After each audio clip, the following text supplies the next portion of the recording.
Boa noite, a paz do Senhor, amada igreja, a paz do nosso Senhor Jesus Cristo seja sobre cada um de nós. Amém? Eu estou muito feliz com esse novo layout, que a gente pode ficar um pouco mais perto, mas os irmãos ficaram um pouquinho mais tímidos, né? Estão lá longe. Poxa vida, gente, você vai ser poupado de eu cuspir em você aqui na frente, né? Já pregando e falando assim e tal.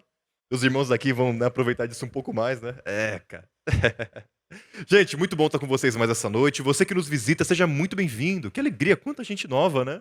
Poxa vida, glória a Deus. Seja muito bem-vindo à nossa igreja. Estamos em uma série de Atos dos Apóstolos. Estamos expondo o livro já há alguns meses. E hoje é o episódio 22 da primeira temporada da série de Atos. A Record não pode ouvir isso, senão ela vai plagiar a gente.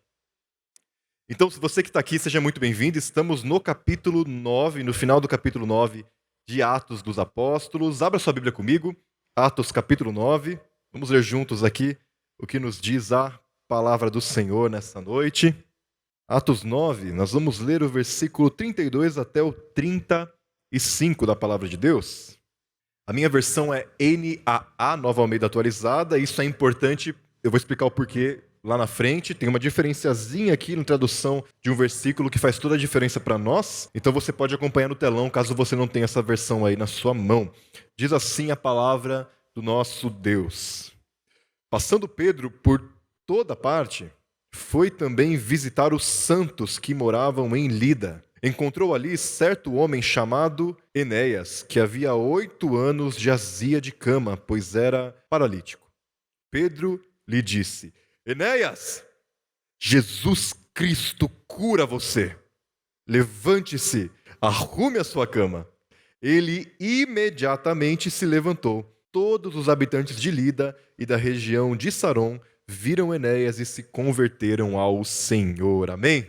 Vamos orar nessa noite mais uma vez? Senhor Jesus, Senhor nosso Deus, Tu és o mesmo ontem, hoje e sempre, Senhor. Tu és, Senhor Deus, aquele que operava milagres, Senhor, que dava vida aos mortos, que dava visão aos cegos, que fazia os surdos ouvir, que levantava o paralítico, que expulsava os demônios, e o Senhor é o mesmo, Senhor. E o Senhor age hoje na Tua igreja e através da Tua igreja. Por isso, Senhor, hoje fala ao nosso coração.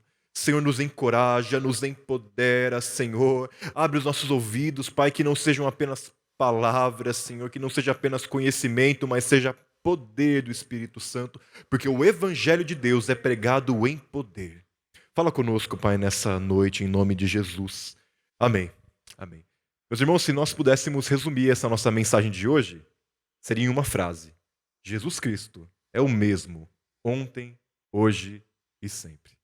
Jesus Cristo é o mesmo ontem, hoje e sempre. E para você que não está acompanhando a nossa série de Atos, em Atos capítulo 1, o Senhor Jesus, ressurreto dos mortos, reúne os seus discípulos lá no Monte Getsemane, diante lá do templo, diante de Jerusalém, e ele faz uma promessa. Lá em Atos capítulo 1, versículo 8, ele diz: E vocês receberão poder quando descer sobre vocês o Espírito Santo, e vocês serão minhas testemunhas, tanto em Jerusalém, como na Judéia, Samaria e até os confins da terra. E Atos dos Apóstolos é o cumprimento das palavras de Jesus aqui em Atos, capítulo 1, versículo 8. É como uma pedra lançada no mar, lançada na água, onde as ondas vão crescendo e ganhando um raio cada vez maior de expansão. As palavras de Jesus se cumprem já no capítulo seguinte, quando o povo está reunido orando lá no cenáculo do templo, os 120 discípulos orando, e então o Espírito Santo vem sobre eles. E eles são cheios do Espírito. Pedro se levanta, começa a pregar o Evangelho e 3.000 pessoas se convertem em Jerusalém. As palavras de Jesus estão se cumprindo. Atos capítulo 3, Pedro e João estão indo orar no templo quando encontram um paralítico sentado na porta do templo. Pedro olha para o homem e fala: Não tenho ouro nem prata, mas o que eu tenho eu te dou, levanta e anda em nome de Jesus. O homem levanta, começa a andar, Pedro prega, 5.000 se convertem em Jerusalém. Atos capítulo 4, a expansão do evangelho continua, agora os apóstolos são presos, dão testemunho lá diante do Sinédrio, continuam a pregar. Capítulo 5, a igreja cresce, sofre oposição, o Senhor faz grandes coisas. Capítulo 6, eles então começam a levantar diáconos entre o povo, servos do Senhor para servir as mesas, entre eles um homem chamado Estevão, um homem de fé e cheio do Espírito Santo. Estevão sai para pregar o evangelho em Jerusalém. e ele dá a sua vida por testemunhar que Jesus Cristo está vivo e está agindo no mundo, para muito além das fronteiras de Israel. Ele é martirizado ali, ele é apedrejado. Então nós entramos no capítulo 8, quando, por causa da perseguição, a igreja se espalha e a palavra de Jesus continua a se cumprir. Porque o que estava acontecendo em Jerusalém agora começa a acontecer na Samaria, a desprezada Samaria, a Samaria do povo miscigenado, do povo impuro, segundo os judeus. Lá o Espírito Santo vem sobre os samaritanos, como havia vindo também sobre os judeus, e uma igreja nasce em Samaria. Filipe, servo do Senhor, diácono, prega ali, e o Senhor faz grandes coisas. Pedro e João vão até ali, oram pelas pessoas, elas recebem o Espírito Santo. Nasceu uma igreja em Samaria. As palavras de Jesus estão se cumprindo.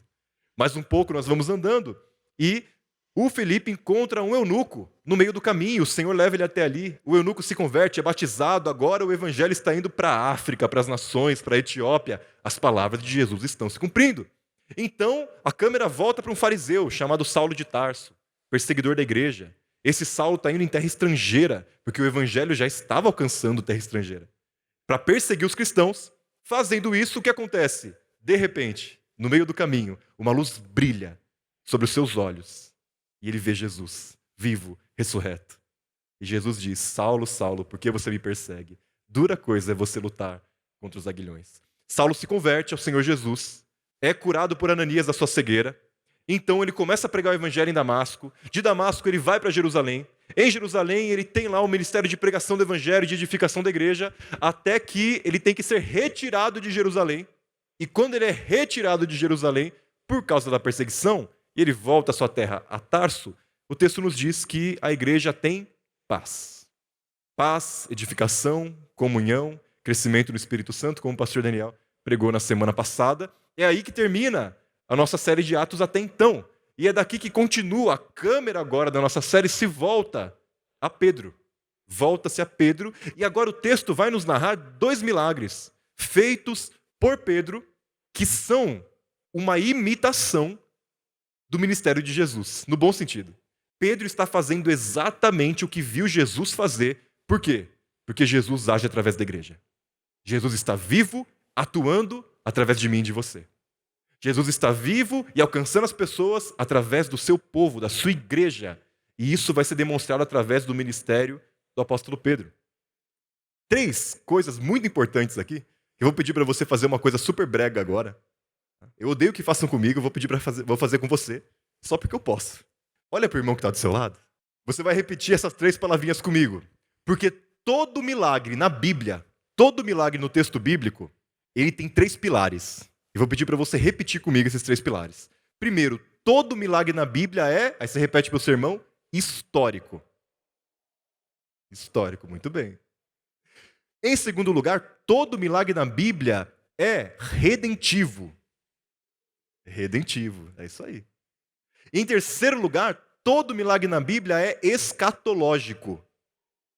Uma palavrinha um pouco mais difícil. E a gente vai entender como esses 3 pilares se aplicam e são edificantes, abençoadores para nós nesse texto aqui. Então, gente, nós vamos olhar para o nosso texto em 3 momentos. O primeiro deles é que a igreja, ela imita Jesus. Ser igreja é imitar Jesus, primeiro, indo em direção às pessoas. A igreja imita Jesus quando vai em direção às pessoas. Em segundo lugar, ser igreja é imitar Jesus levando cura para as pessoas. E em terceiro lugar, ser igreja é imitar Jesus sendo um canal de salvação para as pessoas. Amém? Então, volte comigo aqui ao texto bíblico, versículo 32. Mantém sua Bíblia aberta, porque a gente vai voltar ao texto algumas vezes. O versículo 32 diz o seguinte: passando Pedro por toda parte, foi também visitar os santos que moravam em Lida. Aqui, meus irmãos, igreja é a igreja que vai em direção às pessoas. Por quê? Porque essas palavras que nós lemos agora, dizendo que Pedro ia por toda parte para edificar a igreja, para abençoar os irmãos, para pregar o evangelho, é as exatas palavras ditas sobre Jesus. Pedro vai falar sobre o ministério de Jesus. Lá no capítulo 10, versículo 38, o apóstolo Pedro resume o ministério do Senhor da seguinte forma: Jesus andou por toda parte, fazendo bem e curando todos os oprimidos do diabo, porque Deus estava com ele. Jesus ia por toda parte, fazendo bem e curando os oprimidos do diabo, porque Deus estava com ele. Veja, o que Pedro está fazendo é exatamente o que ele viu Jesus fazer. Nos 3 anos em que ele viveu com Jesus, Jesus ia por toda parte, fazendo bem e curando os oprimidos do diabo. É isso que Pedro agora faz, porque Jesus age através da sua igreja. Ora, a igreja de Jesus, ela é os pés e as mãos de Jesus no aqui e no agora. Nós somos os pés e as mãos de Jesus no aqui e no agora. Nós, como igreja, somos os pés e as mãos de Jesus lá no nosso trabalho, na nossa escola, na nossa faculdade, na nossa família. Os pés e as mãos de Jesus agindo hoje, aqui. Jesus Cristo age no mundo através do seu povo. E se você faz parte do seu povo, quando nós falamos com alguém em nome de Jesus, pregando o evangelho, aconselhando, dando o ombro, sendo generoso, bondoso, nós estamos fazendo a mesma coisa que nós vimos Jesus fazer. É Jesus fazendo isso através de nós. Quando nós tocamos alguém, é Jesus tocando alguém através de nós. Quando nós abençoamos as pessoas, é Jesus abençoando as pessoas através de nós. Quando nós somos igreja aqui em São Paulo, ou nos confins da terra, é Jesus indo em direção às pessoas através de nós. É por isso que a igreja de Jesus é comunidade em movimento. A igreja de Jesus é comunidade em direção às pessoas, em movimento constante. A igreja de Jesus vai aonde ninguém vai. A nossa missão, meus irmãos, a missão bíblica da igreja é ir aonde houver pessoas. Aonde houver gente. Tem pessoas embaixo dos viadutos? Tem. Então nós vamos lá. Tem pessoas nas escolas? Tem. Então nós vamos lá. Tem pessoas no interior do Piauí? Tem. Então nós iremos lá. Tem pessoas no norte da África? Tem. Nós seremos igreja lá. Essa é a missão da igreja. Igreja em movimento. Igreja que vai em direção às pessoas, fazendo bem, curando os oprimidos do diabo, porque Deus é conosco. Porque Deus é com a igreja. Isso é ser igreja que imita Jesus. A igreja de Jesus, ela é missionária por essência. É igreja em missão, porque no nosso peito bate o mesmo coração que batia no peito de Jesus. Lembra lá em João capítulo 4? Quando Jesus olha para os discípulos e diz: a minha comida e a minha bebida é fazer a vontade daquele que me enviou e completar a sua obra. Jesus está dizendo o seguinte: o que faz eu acordar cedo de manhã, ainda de madrugada, pregar, curar, expulsar demônios, pregar o evangelho, discipular pessoas, atender o oprimido e o aflito e dormir tarde da noite e no outro dia acordar de novo na madrugada, cedo de manhã e passar o dia pregando, andando, ensinando e curando, é a vontade do Pai. É o que me dá prazer. É o que me dá senso de propósito. É o que eu nasci para fazer. É por isso que eu vim ao mundo, para fazer a vontade do Pai. E o Pai está indo em direção às pessoas e nós estamos imitando Jesus. Nós também temos no nosso coração o mesmo mover do coração de Jesus. Ir em direção às pessoas. Fazer a vontade do Pai. Ver salvação. É por isso, meus irmãos, que nós, como igreja livres, nós não podemos parar. Nós não podemos estagnar, meus irmãos. A igreja de Jesus, ela é, por essência, atuante, presente e perseverante. Por quê? Porque ela vai em direção às pessoas aonde elas estiverem. Porque ela cria raízes nas mais diversas realidades. E ela permanece gerando transformação. Nós, como igreja livres, temos que ser presentes e atuantes, como diz aí a nossa essência. Nós precisamos ser constantes, estar na vida das pessoas. Nós não podemos parar de fazer o bem. Nós não podemos parar, meus irmãos, de fazer home church. Nossas igrejas nas casas, para você que não conhece ainda a nossa trava-língua, é assim que a gente chama nossos cultos nos lares. Home church. A gente não pode parar de abrir as nossas casas para ser um canal de bênção para as pessoas. A gente não pode parar de pastorear crianças. A gente não pode parar de discipular pré-adolescentes. A gente não pode parar de pregar o evangelho e encorajar os adolescentes. Nós não podemos parar de ministrar os jovens. Nós não podemos parar de cuidar uns dos outros. Nós não podemos parar de ensinar o evangelho como a Escritura nos diz. Nós não podemos estagnar. Nós não podemos parar de pensar em missões. Não podemos parar de pensar na realidade ao nosso redor da Barra Funda. Como não podemos parar de pensar na Igreja de Jesus em São Paulo, no Brasil e em todo o mundo. Porque nós somos o povo que vai em todos os lugares fazendo bem, curando os oprimidos do diabo, porque Deus é conosco. Igreja em movimento, igreja livres, nós precisamos ir em direção às pessoas e precisamos ir em direção às pessoas levando cura, que é o segundo ponto aqui da nossa mensagem. Nós precisamos ir levando cura às pessoas. Lê comigo de novo aqui o texto, versículo 33, diz o seguinte: encontrou ali certo homem chamado Enéas, que havia 8 anos jazia de cama, pois era paralítico. Nós não sabemos se Enéas era parte da igreja em Lida, era um crente no Senhor Jesus. É bem provável que sim, mas o texto não deixa isso claro. No entanto, nós sabemos algo sobre Enéas. Enéas estava há 8 anos paralisado numa maca. 8 anos. Quero que você se imagine, durante 8 anos da sua vida, você dependendo da misericórdia de alguém para fazer as suas necessidades. Imagine-se 8 anos da sua vida que, se você quiser sentir o sol no rosto, alguém tem que te arrastar para o lado de fora da casa. Imagine 8 anos da sua vida você sem poder trabalhar ou produzir coisa alguma, dependendo que alguém te sustente, cuide de você, te alimente. Essa era a realidade de Enéas. Se hoje é difícil ser paralítico por conta da acessibilidade, das limitações, das dificuldades, imagine naquela época. Não havia aposentadoria. Ninguém pensava como seria a vida prática e social de um paralítico. Esse homem estava há 8 anos paralisado numa maca. O texto quer deixar para nós bem claro que a situação de Enéas era humanamente impossível. Não tinha o que fazer. Não tinha nada humano, nada médico, nada lógico, racional, que pudesse ser feito para transformar a situação de Enéas. Humanamente, ele estava condenado. Condenado a passar o resto da sua vida em uma maca. Essa era a situação de Enéas. Irmãos, por que existem paralíticos? Por que existe câncer?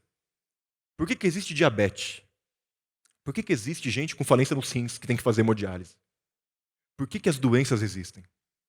As doenças existem porque o pecado existe. Não o pecado particular de um de nós, onde a gente diz, não, você está doente porque você pecou. Não é isso que a Bíblia diz. Mas o nosso estado de pecado. Uma vez que o homem se separou de Deus, a morte domina o homem. E nada mais demonstra melhor o caráter da morte reinando sobre as nossas vidas do que o nosso corpo se degradando dia após dia, desenvolvendo todo tipo de doença. Deus não fez o homem para ser paralítico. Deus não fez mulher nenhuma para o câncer. Deus não fez ninguém para depressão. Isso existe porque todos nós estamos debaixo do domínio da morte por causa do pecado. É por isso que Enéas está naquela maca. É por isso que eu e você temos que lutar com a doença e com o luto. É por isso que nós vemos familiares nossos passando por grandes dificuldades. Porque o pecado tirou a nossa verdadeira identidade do propósito que Deus nos deu, do princípio de todas as coisas. Porém, Jesus vai em nossa direção. Afinal de contas, você pode não estar numa maca, mas não é isso que o pecado faz com você? Te deixar paralisado? Não é isso que o pecado faz com a sua família? Deixa você paralisado, estagnado? Não é isso que o vício faz com você? Não é isso que a pornografia faz com você? Não é isso que a bebida faz com você? Deixa você paralisado. Não é isso que o adultério fez com você? Com a sua família, com a sua casa? Não é isso que o pecado faz comigo e com você, nos deixar paralisados, incapazes, e da mesma forma que a situação de Enéas era humanamente impossível de ser resolvida, a nossa também é. Não há nada humano que possa nos livrar do pecado e da morte. Não há nada racional, não há um método, não há uma forma, não há nada que a gente possa fazer para resolver a nossa própria situação. Mas Jesus vem em nossa direção. Mas Jesus vem em nossa direção, como foi na direção de Enéas. Lê comigo aqui o versículo 34, em que o texto nos diz: Pedro lhe disse, Enéas, Jesus Cristo cura você. Levante-se e arrume a sua cama. Meus irmãos, não foi Pedro que estava indo na direção de Enéas tão somente. Jesus estava indo atrás de Enéas. Jesus viu Enéas numa maca. Jesus está indo atrás de Enéas e faz isso através da igreja, faz isso através de Pedro, porque Jesus é aquele que vem em nossa direção. Eu já falei isso algumas vezes, o evangelho Não é nós indo até Deus, nós estamos numa maca, nós estamos incapazes, nós estávamos mortos. É Deus vindo até nós, é Jesus vindo até nós, se fazendo homem, morrendo na cruz, ressuscitando os mortos, enchendo um povo do Espírito Santo e vindo através das pessoas em nossa direção. É Deus, é Cristo que vai na direção de Enéas, é Ele que está buscando Enéas para transformar a vida dele. É Jesus quem cura, não Pedro. Pedro não faz coisa alguma aqui. Não tem nem mesmo uma cena. Pedro não faz nenhum rito. Não tem nada aqui de místico. Pedro olha para o homem e fala: Jesus está curando você. E ele é curado. É Jesus quem cura. É Jesus quem transforma. Não é sobre nós. Não é sobre eu e você sermos capazes, inteligentes, nós sabemos fazer a coisa acontecer. A gente tem as palavras certas, a gente tem o poder certo, a forma correta de fazer o milagre acontecer, não é nada disso. É sobre Jesus. É sobre Jesus ser poderoso para sarar, Jesus ser poderoso para salvar. Jesus age através de nós. E por isso que nós podemos ser tão simples como Pedro. E olhar para alguém e dizer: Jesus cura você. E tem algo impressionante aqui no texto, maravilhoso. E por isso que eu fiz questão de nós lermos aqui na versão NA. Que algumas versões não captam isso muito bem. O texto original, aqui a gramática do texto grego, deixa entender muito claro que enquanto Pedro está falando com Enéas, Jesus está curando naquele instante, antes de Pedro terminar de falar, o paralítico. Ele está dizendo: Jesus Cristo está curando você, e naquele instante, antes de Pedro parar de falar, o homem está curado. Porque Jesus é poderoso para salvar. Porque Jesus é aquele que age para muito além de nós. A palavra nem saiu da nossa boca. E Jesus já transformou uma vida. Jesus Cristo está curando você enquanto eu falo com você. Poderia ser a tradução do texto. Jesus Cristo é poderoso para salvar e Ele age através da sua igreja. E é por isso que todo milagre, e esse é o primeiro pilar que eu pedi para você repetir, todo milagre é histórico. Por que ele é histórico? Porque ele aconteceu de fato, de verdade, na vida de gente real, pessoas como eu e você, com sofrimentos reais, com dores reais. Isso aqui não é uma historinha, isso aqui não é uma ficção, não são personagens num texto. Enéas existiu, foi um paralítico, Pedro foi até ele foi curado, e é por isso que Jesus pode agir na sua vida também. Porque esse Jesus que curou Enéas ressuscitou dos mortos de fato e continua agindo. É histórico, é aqui, é agora, é na minha e na sua vida, em nossa direção, em direção ao nosso sofrimento. Todo milagre é histórico porque acontece na nossa vida, na realidade. E continuando, Pedro está imitando Jesus mais uma vez. As palavras de Pedro para Enéas são idênticas às palavras de Jesus para o paralítico no tanque de Betesda. Lembra lá João capítulo 5? Jesus chega lá e tem um paralítico no tanque. E ele pergunta para o paralítico: você quer ser curado? E o homem não tem fé. Ele não tinha fé. Ele responde com uma crendice para Jesus. Ele fala: mestre, eu não tenho ninguém para me levar aqui para a água quando o anjo desce e mexe as águas. Uma crendice. Aquilo não acontecia de fato. Aquilo era uma crença que se tinha. Um misticismo. Jesus olha para ele e fala: levanta, anda e arruma sua cama. O homem levanta, é curado e é transformado e salvo por Jesus. As mesmas palavras de Jesus para o paralítico são as palavras de Pedro para Enéas, porque Pedro está imitando Jesus, como nós fomos chamados para imitar Jesus, manifestando a glória de Deus na vida das pessoas. Nós somos o povo pelo qual Jesus está agindo. Pedro olha para Enéas e fala: levanta e arruma sua cama. A cama que é uma maca, onde ele era arrastado de um lugar para o outro. Ele nunca mais vai precisar daquela maca. Uma vez que Jesus entra na nossa vida, Ele transforma a nossa vida por completo. É completa transformação. É completa mudança. Ele nunca mais vai precisar ser arrastado de um lugar para o outro. Agora a sua vida foi transformada, Ele foi curado. É isso que Jesus faz comigo e com você. Ele nos transforma, Ele nos muda, Ele nos limpa. Todo milagre é também, esse é o segundo pilar, redentivo. Porque, como eu disse a você, homem nenhum, mulher nenhum foi feito para doença, para paralisia. Quando Jesus cura o paralítico, Ele está mostrando que Ele está restaurando todas as coisas. Ele está nos restaurando a nossa identidade original, ao propósito original de Deus. Que é vivermos e desfrutarmos da sua vida eternamente. Não existe paralisia no reino de Deus. Como não existe câncer ou depressão, porque Jesus está fazendo novas todas as coisas. Restauração. Todo milagre demonstra que Jesus está redimindo as nossas vidas. E uma vez que Jesus nos encontra, meus irmãos, nós somos livres para levantar e andar. Para a liberdade o Senhor Jesus nos libertou. Para sermos livres do pecado, da morte, do diabo. Liberdade, a gente pode levantar e andar e seguir em frente, porque temos uma nova vida a viver. Agora, meu irmão, você pode estar se perguntando, mas por que Jesus não me curou? Por que Jesus não cura meu familiar? Por que o Jesus que fez isso no passado não faz agora na minha vida? Meus irmãos, todos nós temos testemunhos de cura. E ouvimos falar de alguém que foi curado. Mas todos nós conhecemos pessoas que lutam com doenças durante muitos anos. Na nossa antiga igreja local, lá na zona leste, a gente acabou de perder uma irmã por câncer. A irmã Miriam, uma mulher de Deus, ficava na recepção, cheia do Espírito Santo. Ela faleceu com câncer. Jesus não curou ela, mas Jesus deu para ela graça, para ela viver a alegria do Senhor, mesmo em meio às lutas. E a graça na vida dela era um testemunho para as pessoas, para que elas vissem que Jesus está vivo e agindo através da irmã Miriam.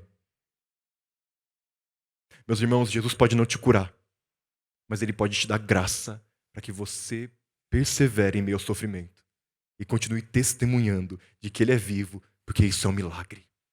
É um milagre. Alguém passando pela luta, pela doença, pela falta, pelo sofrimento, poder dizer: Jesus é o meu Senhor. Eu sou feliz com Jesus. Isso também é um milagre. Isso também é testemunho para a vida das pessoas. Alguns Ele cura pela sua soberania, alguns Ele dá graça, mas aos dois Ele dá a bênção da salvação, que é o maior milagre que existe. A maior bênção que existe é nós sermos chamados de filhos de Deus.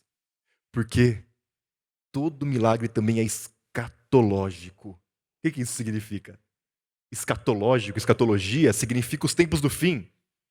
O plano de Deus, o cumprimento do plano de Deus. Quando Jesus voltar, não haverá mais câncer. Quando Jesus voltar, ninguém mais vai fazer radioterapia. Quando Jesus voltar, ninguém mais vai fazer hemodiálise. Quando Jesus voltar, ninguém mais vai ter diabetes. Quando Jesus voltar, não haverão mais paraplégicos. Porque Jesus está restaurando todas as coisas. Ele enxugará dos nossos olhos toda lágrima. Não haverá mais choro, nem dor, nem morte, porque as velhas coisas já passaram, eis que faço tudo novo. É escatológico porque mostra o amanhã no agora. Todo milagre mostra que Jesus está vivo e que no final nós nos alegraremos com Ele para sempre. Que Ele venceu a morte e que a morte está agora se debatendo como uma cobra que teve a sua cabeça arrancada, mas ela vai parar de se debater. E nós nunca mais experimentaremos a dor da morte, nem do luto, nem da falta, e nós seremos restituídos aos nossos irmãos. Eu verei a irmã Miriam de novo. E nós veremos os nossos queridos que partiram no Senhor. Porque Jesus está vivo e atuando através da igreja. Meu irmão, minha irmã, e por último, nós somos chamados por Jesus para imitar Jesus como igreja, sendo um canal de salvação para as pessoas. Versículo 35 diz o seguinte: todos os habitantes de Lida e da região de Saron viram Enéas e se converteram ao Senhor. Amém. A cura de Enéas, o milagre na vida de Enéas é um canal, é um meio de testemunho, de salvação para a vida das pessoas. Porque o que Deus faz na minha e na sua vida não é só para nós. Nós somos o alvo da bondade e da misericórdia de Deus, mas não o único alvo. Jesus, quando nos alcança, Ele também nos faz um meio de salvação para muita gente. O milagre que acontece na minha e na sua vida repercute para muito além de nós e alcança muita gente e traz grande salvação, porque é para isso que nós fomos chamados. 2 Coríntios capítulo 1, versículo 5 diz: bendito seja o Deus e Pai de toda consolação, que nos consola em todas as nossas tribulações, para que uma vez nós sendo consolados, possamos consolar uns aos outros. Meu irmão, Jesus age em nós para também agir através de nós. Jesus fez o que fez na sua vida para que você seja uma bênção na vida de outras pessoas. Jesus faz de você e de mim um testemunho da glória de Deus, sendo na cura sendo na perseverança, você é um testemunho da glória de Deus. Lembra de Jesus olhando para um cego? E os discípulos perguntam, mestre, quem pecou? Foi ele ou foram os pais dele para que ele ficasse cego? Jesus disse, nem ele nem os pais. Essa doença aconteceu na vida dele para que a glória de Deus se manifestasse na vida dele. Meu querido, minha querida, até nossas lutas nas mãos do Senhor são uma bênção para dar testemunho. Salvação, porque esse é o maior milagre que existe. O maior milagre não é um cego ver. O maior milagre não é nem mesmo um morto ressuscitar. O maior milagre que existe é quando alguém tem seus olhos abertos para ver Jesus como Senhor e Salvador da sua vida. Quando alguém nasce da água e do Espírito. Quando alguém nasce de novo, se torna morada de Deus, habitação do Espírito Santo, família de Deus e vive para fazer o bem, curar os oprimidos do diabo, porque Deus é com ele. Isso é milagre. A minha, a sua vida aqui, hoje, é um milagre. Eu sou um milagre e estou aqui. Meus irmãos, se as palavras de Jesus se cumpriram sobre a Judéia, sobre Jerusalém, sobre a Judéia, sobre Samaria, elas vão se cumprir até os confins da terra. Até a última etnia. Até a última comunidade do interior do Piauí. Até a última tribo africana. Até a última cidade. Até a última comunidade urbana. Até a última escola. Porque Jesus está agindo através de nós e Ele irá cumprir as suas palavras. Ele irá cumprir as suas palavras e nós veremos o Senhor vindo dos ares, em poder e grande glória, buscar a sua igreja que é feita de gente de toda tribo, povo, língua e nação. Porque Atos 1:8 está se cumprindo através de nós, no aqui e no agora. Por isso, irmãos, não deixemos de imitar Jesus, indo em todos os lugares em direção às pessoas. Não deixemos de imitar Jesus, levando cura para as pessoas. Não deixemos de imitar Jesus, sendo um canal de salvação. Amém?